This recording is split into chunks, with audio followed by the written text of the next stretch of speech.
Hi,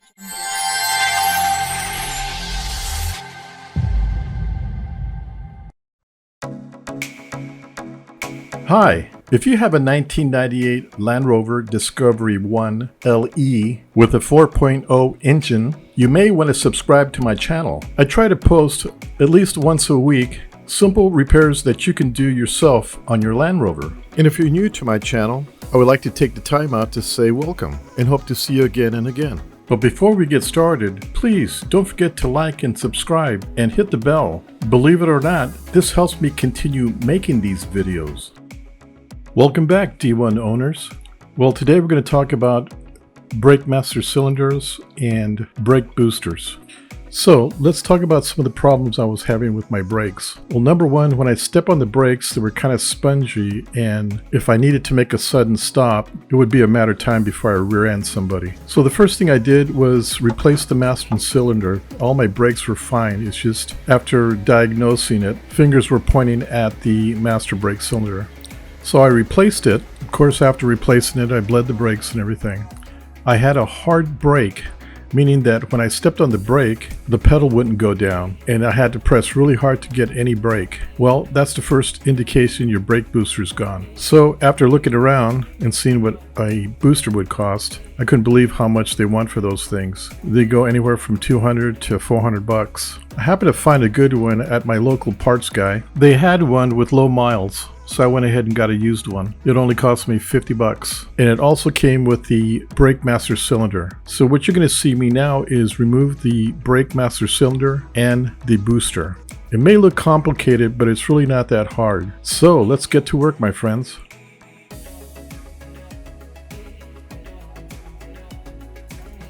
Okay, the first thing we're going to do is we're going to remove these two lines. It's going to take a 11mm wrench, and you just unscrew them. It's as simple as that. Just make sure you're not bending any of these lines. If you bend any of these lines, you're going to have to replace them. Also, before you start, you may want to put a lot of rags on the bottom in case this brake fluid drips.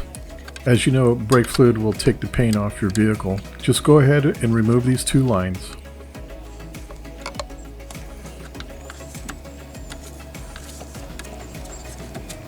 Okay, now that we got the lines disconnected, the next thing we're going to do is we're going to remove any lines or hoses that are above the hydro booster and the brake master cylinder. Obviously, when we remove it, it's going to come upward, so we need to remove anything that's going to impair that.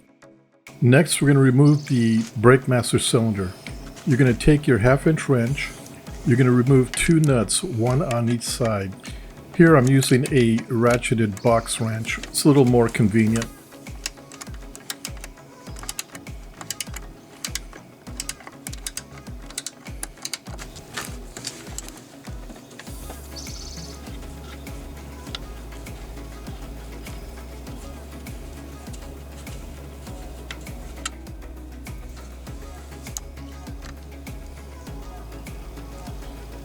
When you take the nut off, be careful not to lose the washer. As you can see here, I'm using a magnet to pull the washer off so I won't drop it accidentally.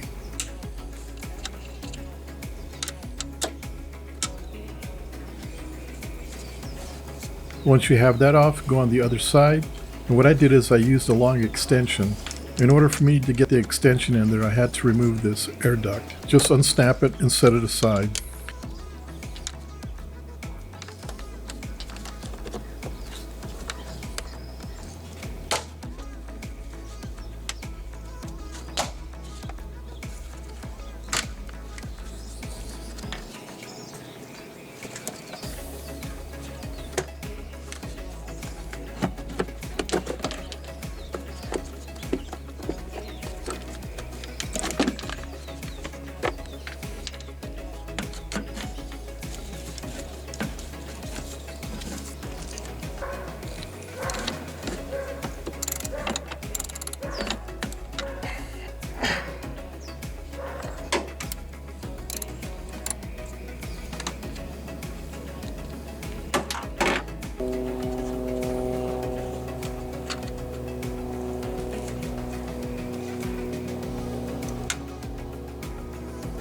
Again, be careful not to lose the nut and the washer. And as you can see, I used a magnet to take the washer off to ensure that I don't lose it.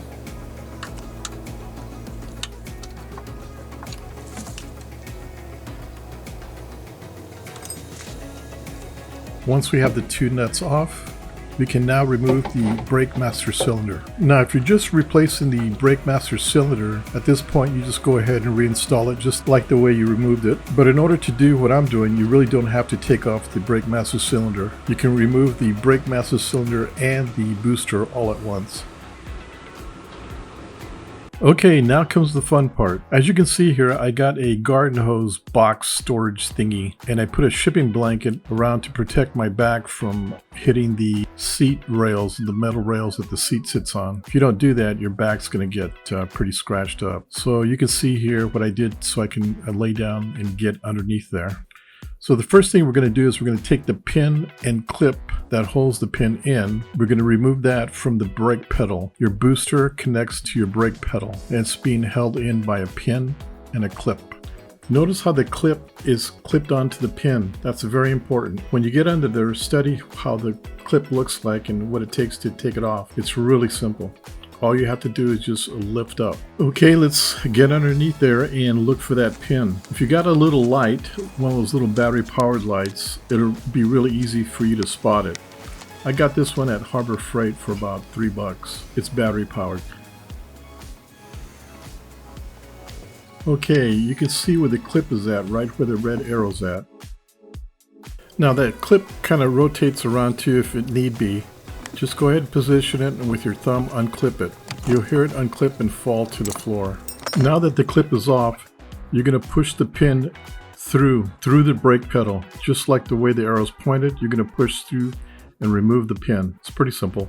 Once you have the pin out of the way, we're going to remove two nuts. Getting the camera in position right now, you're going to take the one on the bottom here off, which is a 13 millimeter, and screw the nut, and don't lose the nut in the washer. And then you got an upper nut there where the red arrow's at, and you're going to do the same thing. You're going to remove the nut and the washer. Once you have those two items removed, we can now remove the brake master cylinder and booster assembly. To remove those two nuts, you're going to need a long extension and a swivel as shown. Then what you're going to do is you're going to get up underneath and remove the nut. If you don't have one of these swivels, you probably want to get one. They're not that much. It's going to make the work a lot easier.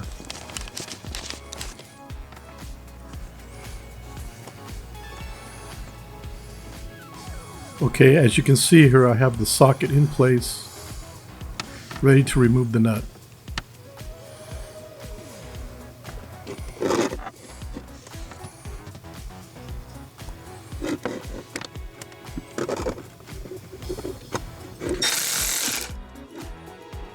See, it comes out that fast and that easy.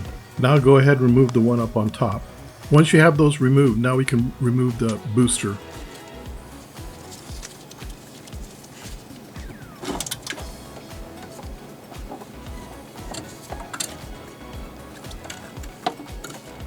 The booster doesn't have any brake fluid in it, so there's no reason for you to be worried about spilling any brake fluid. Again, remember when removing the booster not to bend any of the brake lines. If you put a bad bend in them, you can't bend them back into place. You'll have to buy new ones. Okay, here's the used booster and brake master cylinder. Like I said, I got these with the two pieces already together, and I know this works.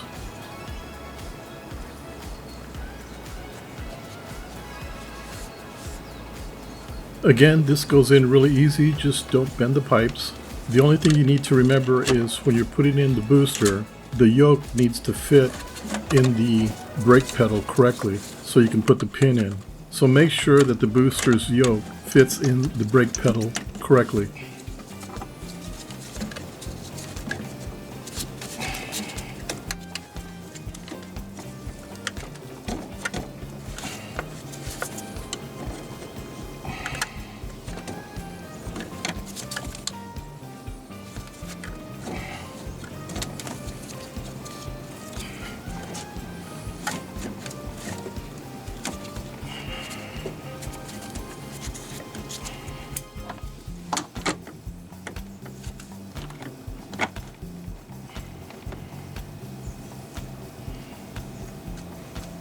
Okay, let's go underneath. As you can see, the yoke is just kind of hanging there loose. It is in between the brake pedal. What we're going to do first, though, is we're going to put the washer and the nuts in the booster, and we're going to tighten those up first.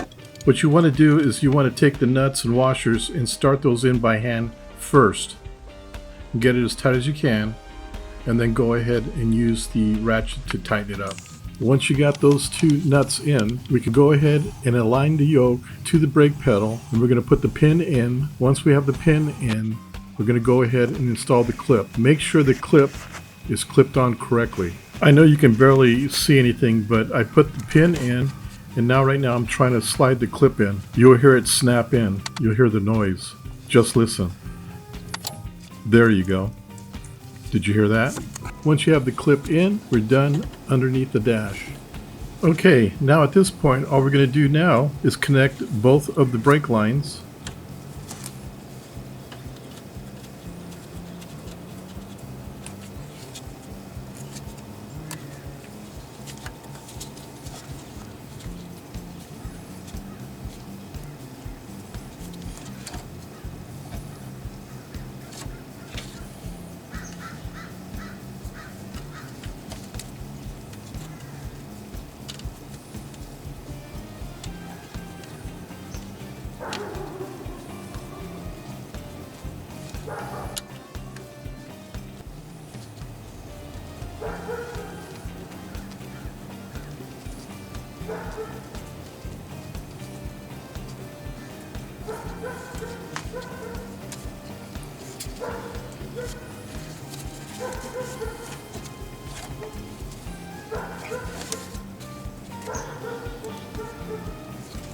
Then with your 11mm wrench, tighten up the brake lines.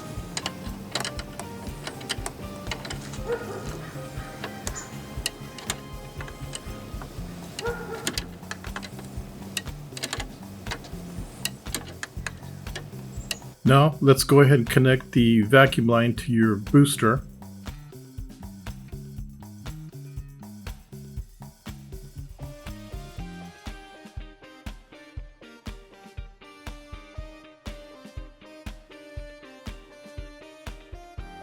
After that, let's go ahead and put the plug in to your fill cap on your brake fluid tank.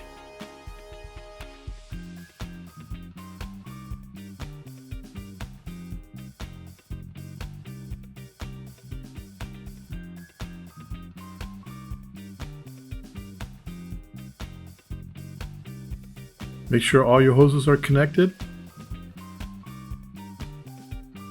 And you're all done. Well, not quite. You still have to fill the tank and you need to bleed the brakes. So you're going to have to get somebody to help you. I'm not going to go into bleeding the brakes because there's a lot of YouTubes on that, but it's pretty simple. Anyway, you're all done. And you know what? I just saved a lot of money. Okay, well, I hope you enjoyed this video and I hope it was very informative. Please check out my other how-to videos. Oh, and check out my new website. There's new items being put in there every day. Don't forget to like and subscribe, and of course, hit the bell. Until then, we'll see you at my next video. Bye!